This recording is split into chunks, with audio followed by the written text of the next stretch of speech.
My friends mocked my weird career choice until they saw the headlines. Have you ever shared your biggest dream with people you trusted, only to watch them tear it apart while laughing? I have. I was 17 when I told my friends I wanted to become a professional puzzle designer. They didn't just dismiss me, they recorded my confession, posted it online, and turned my passion into a viral joke. Strangers I'd never met mocked me. Classmates called me delusional. Even my own parents questioned my sanity. But here's what none of them knew: while they were busy laughing, I was busy building something they couldn't even imagine. This is the story of how I turned their ridicule into rocket fuel, their mockery into motivation, and their doubt into my greatest weapon. They wanted me to feel small. Instead, I became unstoppable. Hey everyone! Before we dive into today's story, let me know where you're watching from in the comments below. Drop your city or country, we love connecting with our global community. If you're enjoying our content, please hit that subscribe button, smash the like button, and don't forget to click the notification bell so you never miss our amazing stories. Share this with friends who need to hear it. Now, let's get into Jaden's incredible journey. I'm sitting at our usual cafe table, surrounded by people I've called friends since middle school. The afternoon sunlight streams through the windows, illuminating the 5 faces staring at me with varying degrees of confusion and amusement. I just finished explaining my dream, the thing I'd been building toward in secret for months. Wait, say that again? Marcus leans forward, grinning. You want to be a professional puzzle designer? Yeah, I say, trying to keep my voice confident. It's a real industry. Escape rooms, interactive museums, educational games, corporate team building experiences. There's so much. Zara cuts me off with a burst of laughter so loud that people at nearby tables turn to look.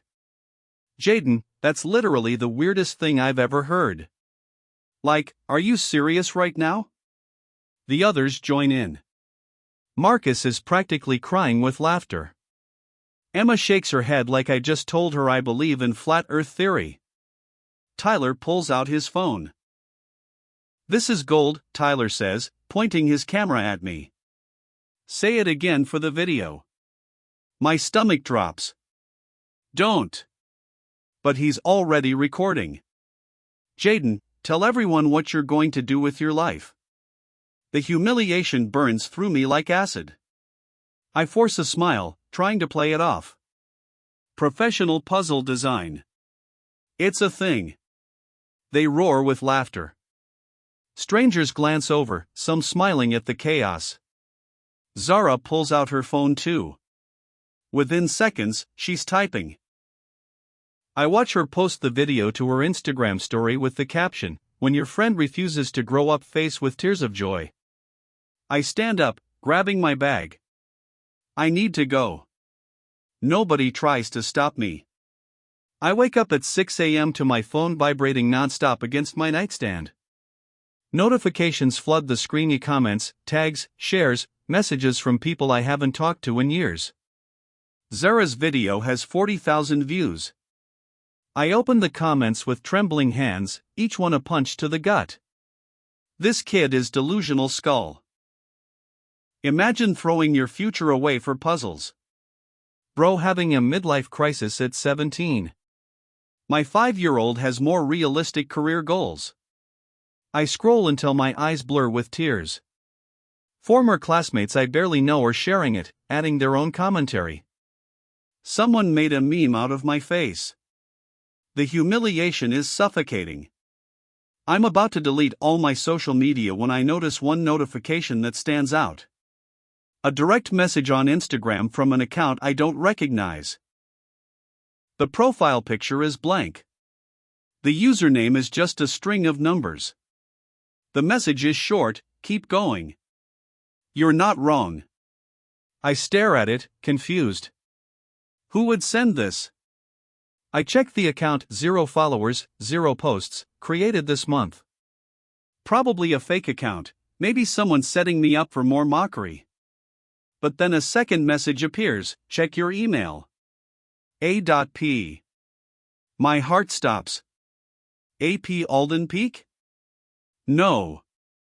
It can't be. Alden Peak is a legend in puzzle design circles. He's the architect behind the famous Mind Maze installations that tour museums worldwide. He's created puzzles for billion-dollar companies, designed entire escape room franchises, and once built a mechanical sculpture so complex that MIT students studied it for a semester. He's also notoriously private. No interviews. No social media. No public appearances. And he supposedly just messaged me. I open my email with shaking hands. There it is. A message from an address I recognize from puzzle design forums. Jaden, I saw your video. Not the mockery, the idea you mentioned briefly before your friends interrupted you. The concept of narrative-driven mechanical puzzles for emotional connection. That's rare thinking. Most designers focus on difficulty.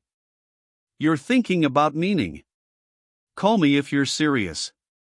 Here's proof this is real. Attached is a photo. Alden's legendary workshop, filled with gears, blueprints, and half-assembled mechanisms. In the corner of the photo, today's newspaper sits on a workbench. This is real. My hands shake so badly I can barely type a response. I'm serious. When can we talk? His reply comes instantly, tonight. 8 p.m. Video call link attached. Don't tell anyone. I spend the rest of the day in a fog, unable to focus on anything. At 7:58 p.m., I lock my bedroom door and open the video call link. At exactly 8:00, Alden Peak's face appears on my screen. Alden is older than I expected, maybe mid-50s, with gray hair and intense eyes. His workshop surrounds him, a controlled chaos of creativity. Tell me why puzzle design, he says without preamble. I take a breath. Because puzzles are the only universal language that requires you to think differently. They force collaboration, turn strangers into teams, and transform frustration into triumph. Alden nods slowly. And your friends think this is a joke. They don't understand. Good. The people who understand immediately aren't the ones who change industries. He leans forward. 3 months of private mentorship. You'll create daily prototypes. I'll critique them brutally. You'll fail more than you succeed. Interested? What's the catch? You cut distractions. Friends who mock your future? Gone. Social media that tears you down? Deleted. Can you do that? I think about Zara's video, the comments, the laughter. Yes. Then we start tomorrow. 5 a.m. First assignment, design a puzzle that makes someone cry from beauty, not frustration. The call ends. I sit in silence, then delete the group chat with my friends. The first week nearly breaks me. Alden's assignments are impossible. Design a puzzle using only natural materials. Create a mechanical sequence that tells a story without words.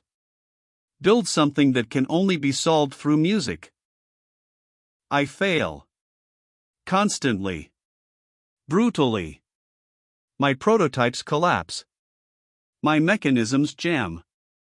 My ideas fall flat. Again, Alden says during our nightly video calls. You're thinking like an engineer. Think like an artist. I work until 2 a.m., wake at 5, work through lunch. My grades slip. My parents ask questions I dodge. But slowly, incrementally, I improve. On day 8, I finish my first working prototype. A wooden puzzle box that opens through a sequence of pressure points, revealing a hidden message inside. I'm photographing it in the library when Zara texts me, "Miss you at lunch." Here's what you are missing face with tears of joy with a meme about fake careers. I delete it without responding and send Alden the photos. His reply, good. Not great. But good. Tomorrow's assignment, make it great. I'm leaving the library with my blueprints when I notice Marcus watching me from across the parking lot, staring at the rolled papers under my arm. The rumors start within days. Whispers in hallways, pointed looks, muffled laughter behind hands. Jaden's building toys for toddlers. He's making children's puzzles now. I heard he's failing all his classes because he plays with blocks. More videos surface. Emma posts a photo of my old science fair project. A simple maze I made in 8th grade, with the caption, "Guess some people peek early grimacing face." The embarrassment is suffocating, but something has shifted inside me. Their mockery no longer cuts as deep. I have something they don't, purpose. During our nightly call, Alden is unusually quiet as I describe my latest prototype. "Jaden, I need to tell you something," he finally says. "I submitted one of your designs to the National Youth Innovation Contest. The judges want to interview you next week." My blood runs cold. "You did what?" "I'm not ready." "Those designs were practice." "You're never ready." "That's the point." He pauses. "Check your email." With trembling hands, I open the email from the contest organizers. "Congratulations, you've been shortlisted as a semi-finalist." I can't breathe. The selection interview takes place in a sterile conference room with 5 judges sitting behind a long table. They're all adults, all accomplished, all looking at me like I'm wasting their time. I present my design, a narrative-driven puzzle that guides users through the stages of grief using mechanical metaphors. The judges exchange glances. "It's too unconventional," one says. "Where's the challenge?" another asks. "This seems more like art therapy than puzzle design." My confidence crumbles. I start to pack up my materials. "Wait," the head judge says. "Demonstrate it." With shaking hands, I set up the prototype. The room falls silent as I walk them through the sequence. How each mechanism represents a different emotion, how the final solution requires acceptance rather than force. By the time I finish, no one is talking. One judge has tears in her eyes. "Where did you learn this?" she asks quietly. I didn't learn it. I felt it. 2 days later, an envelope appears on my porch. Inside, "You've been selected as a finalist. Prepare for the national showcase." News of my success spreads through school faster than the original mockery. Suddenly, my old friends are curious about my work. Marcus sits next to me at lunch, a table I now occupy alone. "Hey man, that's crazy about the contest. I always knew you were smart. You laughed at me. We were just joking around. You know that, right?" He forces a smile. "So what's the contest like?" I don't answer. I pack my lunch and move to a different table. That evening, Zara calls me 3 times. On the 4th attempt, I answer. "Jaden, I'm so happy for you," she gushes, her voice too sweet. "I always believed in your puzzle thing. You posted a video mocking me." Silence. Then, "I was trying to be funny.